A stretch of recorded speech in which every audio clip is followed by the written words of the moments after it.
Family and fellow soldiers, I'm the Professor, and this is the Moment of Truth. And now the Friday Crime Report. Alright, hands up.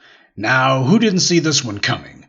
I have been saying it for months now that the charges against Alec Deadeye Baldwin would be quietly dropped, and that's exactly what the authorities have done, and you didn't need a crystal ball to see this one coming. Ever since the DA slow-walked the initial investigation and then announced charges but didn't require Baldwin to either be handcuffed or get a mugshot, it was obvious that they had no intention of prosecuting him. They only brought charges because they had to appear to be doing something. But at no point was there ever an intention to prosecute.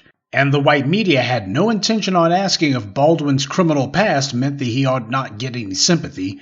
No tearful interviews with his ex or anybody else who he might have had contact with. If you go rewatch my crime report that I did on him 3 months ago, you see that this has been Baldwin's experience with the law for over 25 years. He's been getting arrested steadily and having scrapes with the authorities since the mid-1990s, over and over and over again. And how many years has Baldwin spent in prison? None. Like everyone with racial privilege, Alec Baldwin doesn't go to jail. He goes to court. And now it's happened again. A woman was shot and killed by Baldwin, and while I'm sure it wasn't intentional, I have to wonder what would have happened if Alec Baldwin was a black man. Do you think the DA would have taken so long to complete their investigation? Do you think the DA wouldn't have arrested him immediately? Do you think that the DA wouldn't have made him take a mugshot?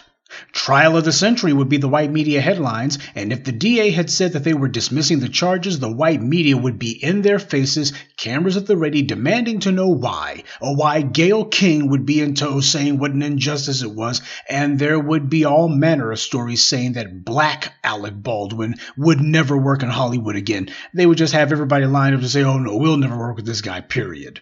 All the stories we would be seeing from the white media would be the rise and fall of Alec Baldwin. That's what it would be, same way they did with Bill Cosby. That's if he was black.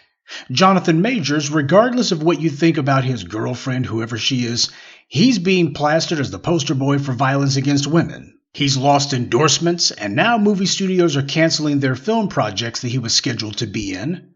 And now the white media is trying to pull in R. Kelly and saying that there's other victims. Yeah, it's time to pile on, time to stack the deck. Time to keep that steady drumbeat going. Well, at least this time they had the decency to say alleged victims, something that they refused to do in the past. So why is Jonathan Majors getting the third degree? Arrested, charged, and the DA making it clear they're not going to simply drop the charges. And what's he accused of? Did he kill someone? No. They say that he choked a woman by grabbing her by the neck. And this is how they're treating him. If he had shot her, you have to wonder if he would have gotten the Alec Baldwin treatment. As typically and predictably hypocritical as all this is, we can guess the white media won't be hounding Baldwin. This incident will be allowed to just fall down the memory hole and be mercifully forgotten, exactly like they did for Alec Baldwin's buddy Roman Polanski. Well, if nothing else, at least that movie that the killing occurred on was canceled. One thing's for absolute sure, nobody, and I mean absolutely nobody, is going to be willing to complete that movie now or ever. And even if somebody was crazy enough to try it, at least we can rest assured that Alec Baldwin wouldn't be anywhere near that set. Not after all the... Oh. Well, at least they changed locations. What with it being the scene of a homicide and all of that. So a year and a half after the tragedy, Alec Baldwin's going back to resume shooting. He's already settled a lawsuit with the partner of the woman that he accidentally killed. He even made the guy an executive producer on the film.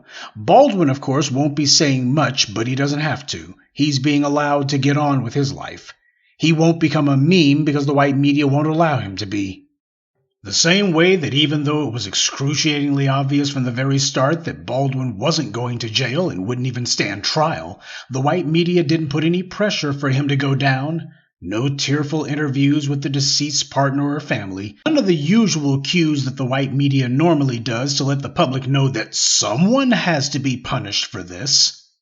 Alec Baldwin is a good actor, at least he used to be.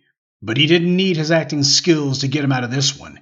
It was genetic immunity from the law that made it where this was merely a tragedy and not a crime. Alec Baldwin will unbelievably go back to working on the very movie where this incident occurred.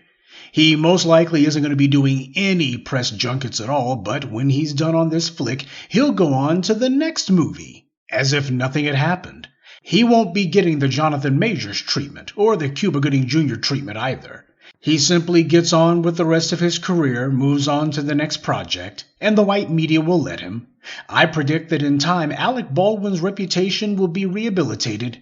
He will be allowed to work on the kind of Oscar bait award-worthy movies that they just love to give those little statuettes for. That way, when he inevitably gets nominated for an Oscar or a Golden Globe or something, he'll be able to give a speech and receive a standing ovation from all of his friends and pals in Tinseltown. Alec Baldwin's reputation for being a jerk and for being unpleasant to work with, the guy's just got a generally aggressive demeanor to him. Well, all of that's going to be allowed to be swept under the rug. It won't be mentioned because it doesn't matter. What will matter is that all of these white media writers are going to call the return of Alec Baldwin a redemption story. Cut. Scene. The end. And that's this week's Friday Crime Report.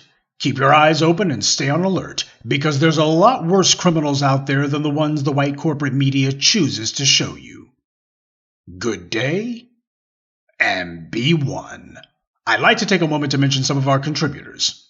Cheryl Tate, Nicole Kershaw, Eve, Dwight Sanders, and Timothy Hall. Salute to them and thank you to everyone for listening, liking, and sharing this message. Black empowerment only exists because of you.